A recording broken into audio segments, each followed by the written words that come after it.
The rotting begins early, when it has not been seen or detected.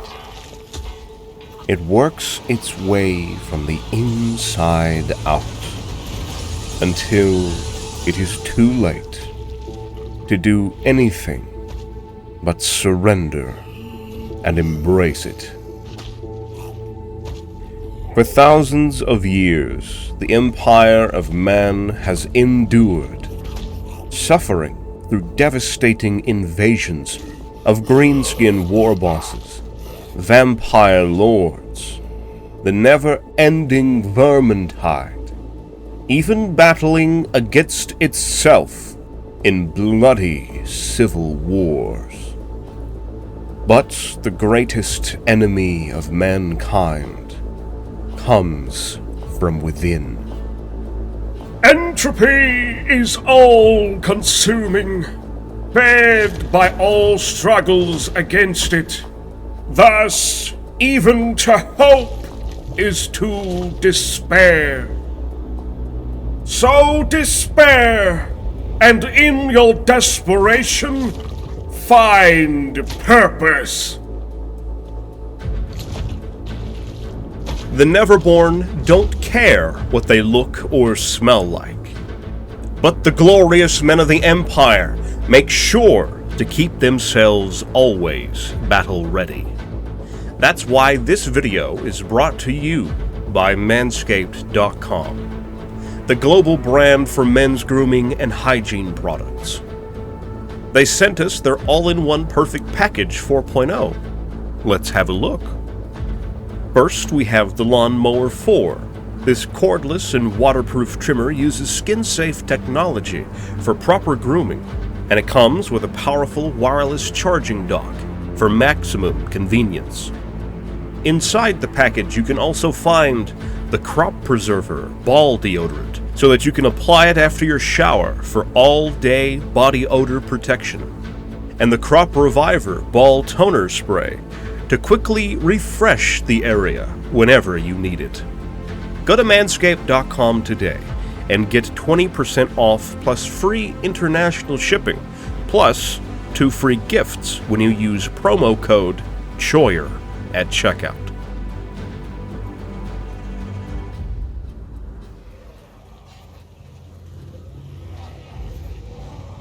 Chaos has influence over everything it touches.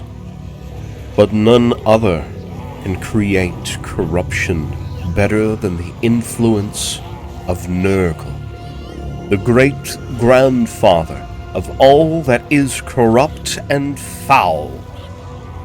It is well known that Nurgle is the great lord of decay, and the master of plague and pestilence, and that all things, no matter how solid and permanent they may seem, they are liable to eventual corruption and death. Even the process of birth is nothing but the precursor to destruction and decay. Since time immemorial, as Grandfather Nurgle blessed their subjects with uncountable diseases. These afflictions are too numerous to count, and too deadly to even grasp the full potential of their destructive capabilities. While many great unclean demons work and fight their way to spread virulence and disease, there is one amongst them that is set to constantly creating new poxes and afflictions. This being is so focused on breeding new virulent life that his quest for the perfect disease began upon his own creation. And his ultimate goal is to make a contagion that can even infect the gods themselves. This is how one of Nurgle's great unclean ones has spent eons tending to his decaying garden, and conducting his research, creating new diseases.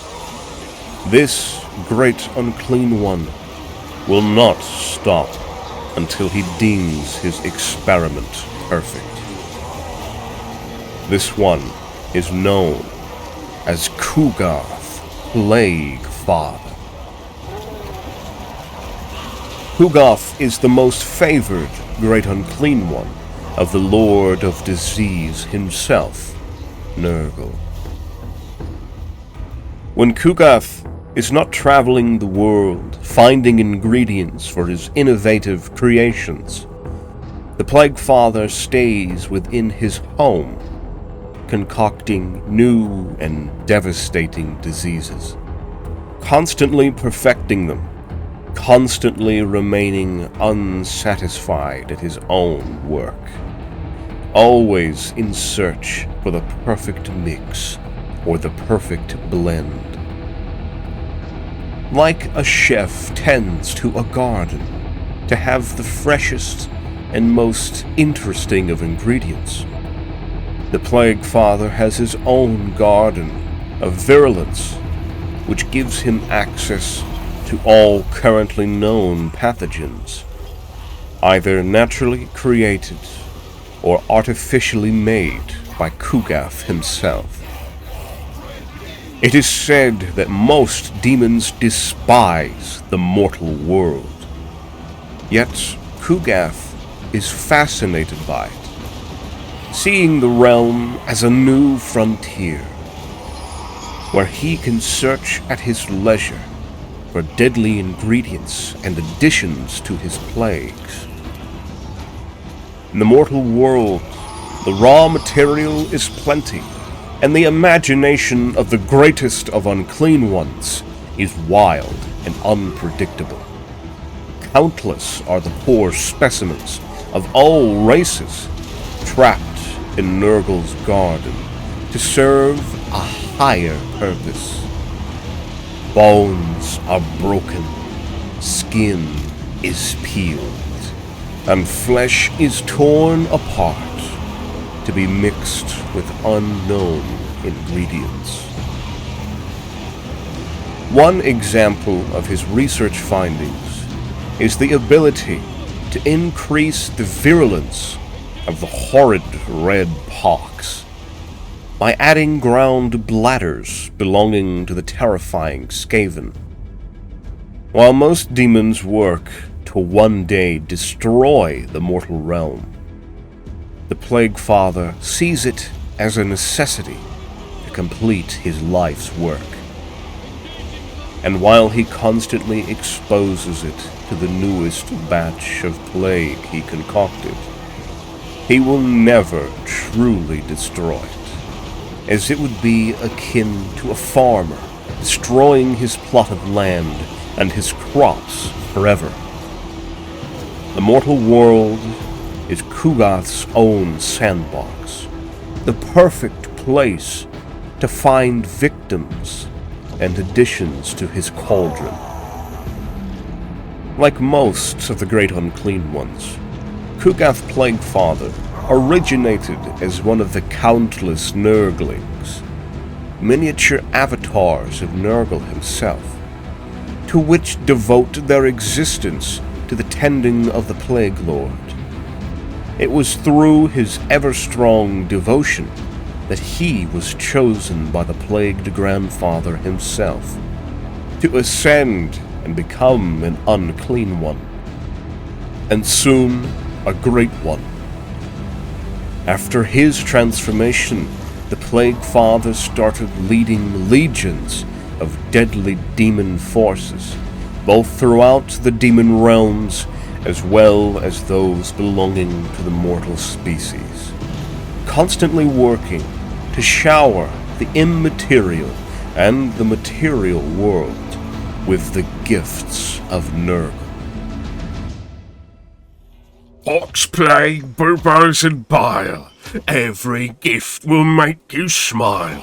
For even just one taste of sweet decay, you will just want to sit here and stay.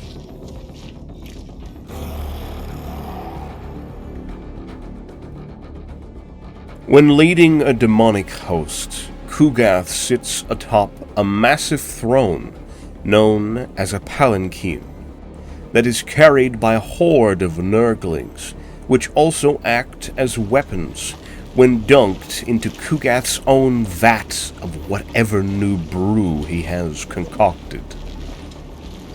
They are thrown at enemies, which inflict horrific damage and decay to them.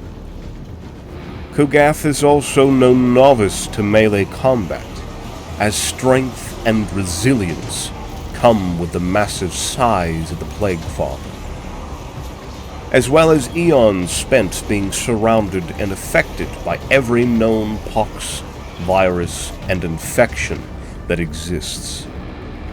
In battle, Kugath also has access to the lore of Nurgle, where he can bestow gifts and blessings, as Nurgle's followers call them, to invigorate and support his own allies, while decimating and destroying those that would oppose him.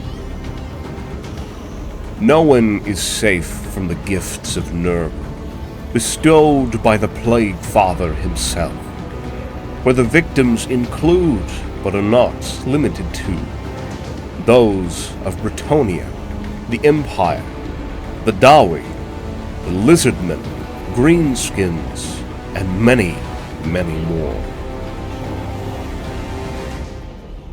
Disease and putrefaction, the inevitable entropic decline of all things. These are the favors he bestows upon the world.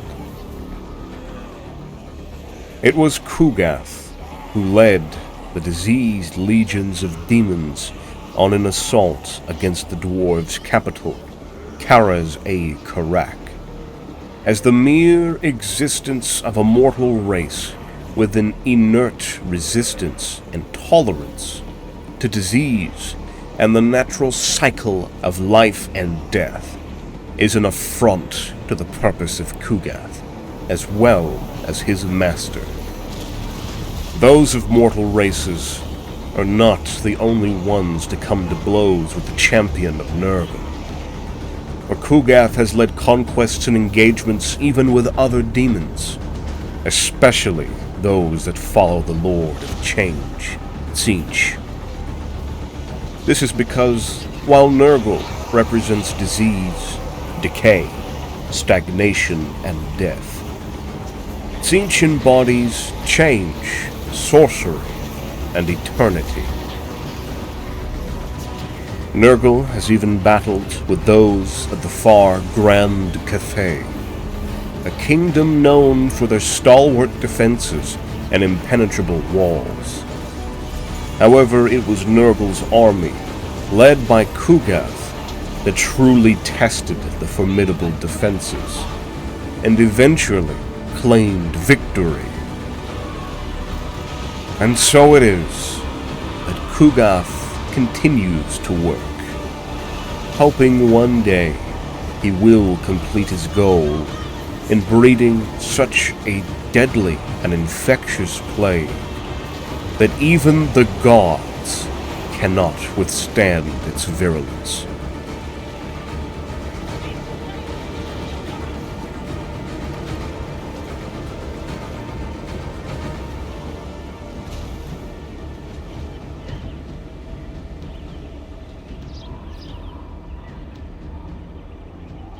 Perhaps now, looking back at the events of that accursed year, it was obvious that the village of Arnsberg was doomed to fall into the hands of the enemy. The youngest ones were the first to notice, as it was only natural, for their pets fell sick or fled, and even the fleas and ticks on their fur died of plague. Then, as the village was forced to partake in a mass burial of animals, the streets became cleaner for only a couple of days. Distinctly so, as the rats had also vanished. The trees were still, for even the wind seemed to be afraid to blow past the village, and the sun had become shy, being covered by dark clouds. But no rain came, as if afraid to visit humble Arnsberg, and nobody would fault them. No rain ever came, and it was awfully dry. The people, especially the old folk, had become strange, and their very bodies had begun to change. In the beginning, in subtle ways. But as time passed, it became clearer that something was afflicting the place. Many had been executed by the Church of Sigmar on charges of mutation, corruption, and dark contracts with distant, nigh eldritch and bizarre beings.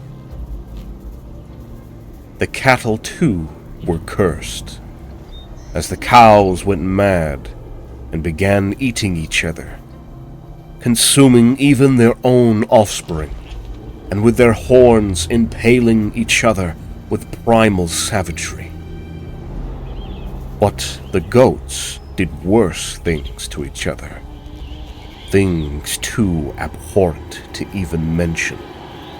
And the crops, oh, the crops had human features on them. They were inedible, but they seemed to have a life of their own, and they whispered in agony. They were all mercifully put down. The river had become a sick green color, and birds had begun falling lifeless from the sky before disappearing completely. The sky was dead, and finally the rain came, and it did not stop. The world was sobbing for the strange fate of Arnsberg. Clearly the village needed help, and local Templars of Sigmar offered to quest along the main road to seek holy respite, and indeed the village cheered them on as heroes. In truth, many of the villagers were being eaten by Father Gascoigne, the local priest of Sigmar. He had fallen to corruption, and he was declared a heretic after being discovered. He was hunted down like a dog, and for many a night did he stalk the streets and nearby forests, hiding like the loathsome man-eater he had become. Eventually, he was found dead, bursting from the inside out with pus. And all who had been in contact with the body died shortly thereafter, and the crows who feasted upon it mutated into hideous creatures. Food had run out, and the people were desperately fleeing, and it was found that, to outside eyes, they were already too far gone, and it did not take long for the authorities to arrive. An imperial army laid siege to the expiring city in an effort to contain the pestilence and corruption. The dead, the dying, the rotting, and worse, littered the perpetually wet street as the plague arrived, and alongside it zealous madmen who carried with them bells that tolled for the dead. With the church gone, insane doctors attempted leeching treatments on the people, attempting their experiments on the poor first, who were also the first to go. People died with each passing day as the situation became worse and worse, Strangely though, some seemed to not fall from the sickness, but instead rose up and began to gather those and preach the words of the great-grandfather, an entity not known to many of their peers. They preached that his angels would come and save the village, that this was a gift, and that the army outside was from the false gods, Sigmar and Ulrich, and that they should not fear them, for Grandfather would take care of everything. The survivors now indeed, strengthened by the plague instead of being weakened by it, gathered whatever arms and armor they could find, and sallied out to meet the Imperial army. But what they saw was nothing but a field of the dead, rotting, a feast for the crows and even more dreadful creatures. Instead of soldiers from the Empire, they saw the living dead, poxwalkers and more. All needed to be killed, to be saved, and a bloody battle began. And there, in the middle of the carnage, was a beautiful angel, surrounded by cupids and cherubim. Bloated and blessed by sickness, he called himself Kugath, and with a tender, warm hug, he led the survivors to a paradise where salvation awaited, where they would forever serve their grandfather Nurgle with a smile on their face. Perhaps there is a lesson to be learned from the fate of Arnsberg. We now know that even though those who wish to spread decay and corruption are certainly amongst Nurgle's followers, there are also those who wish to endure, to become resilient enough to handle the difficulties and opportunities presented by an uncaring and unpredictable universe. Many of those affected by Nurgle's poxes ultimately turn to the plague god in order to escape the pain and sheer despair caused by sickness and disease. As such, many are the ones that willingly fall into Nurgle's inescapable grasp. If you wish to travel directly to the realm of Nurgle and learn more about it, feel free to click on the link in the description and be taken there immediately. Be warned, however, as few return unchanged. On this channel, we are putting together narrative Total War cinematic battles and Warhammer lore videos. A special thank you goes to our Patreon supporters who help us in the making of more content. You can also join Patreon and earn extra perks while supporting the videos to come. Find the link in the description below. Make sure to subscribe, and thank you for watching. See you on the next one.